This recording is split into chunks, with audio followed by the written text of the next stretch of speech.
the audience was America in general.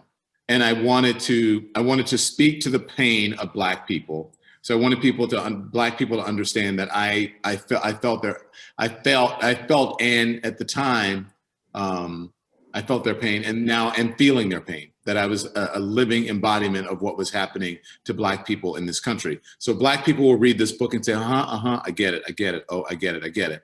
The audience that I wanted to understand, that I'm trying to get to understand, and really, as the New York Times review put it, to believe me, believe me that these things happen, and I'm trying to help here.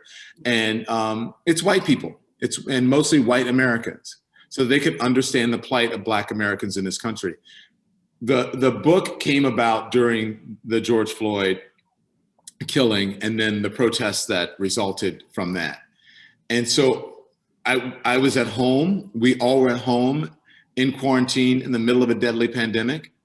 Many of us didn't know where our next meal was coming from, if we would be kicked out of our homes, if we were going to have a job, if our family members were, quite frankly, dead or alive at some point, if they happened to catch COVID, if they were going to get COVID, if you were going to get it ourselves. And so we were sitting at home, open, vulnerable, didn't know what was happening in the state of the world. And all of a sudden you saw this Black man die on TV. And all of these people started to call me, mostly my white friends, many of them young white mothers, or maybe not so young white mothers, saying, I don't want my child to grow up in a world like this. I don't want to be in a world like this. I feel like maybe I've let my Black friends down, or my Black coworkers, or my Black acquaintances, and just the country in general.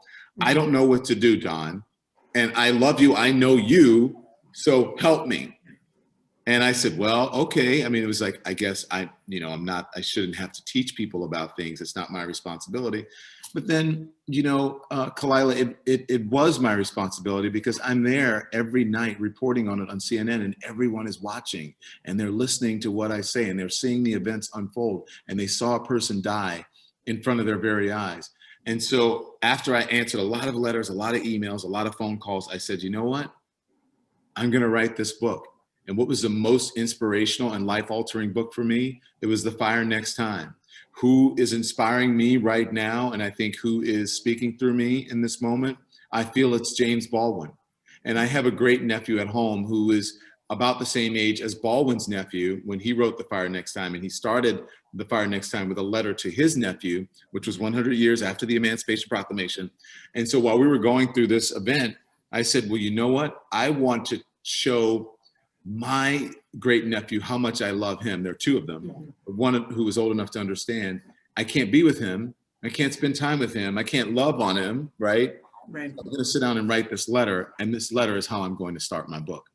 And that's how I did it. So who am I speaking to? I'm really speaking to everyone, but there are specific people in mind as I'm going through the book and talking about my experiences and issues that we're facing in the country. And a lot of that is dedicated to white people and a lot of white women, because I believe women rule the world, and they will be the ones who will make the change.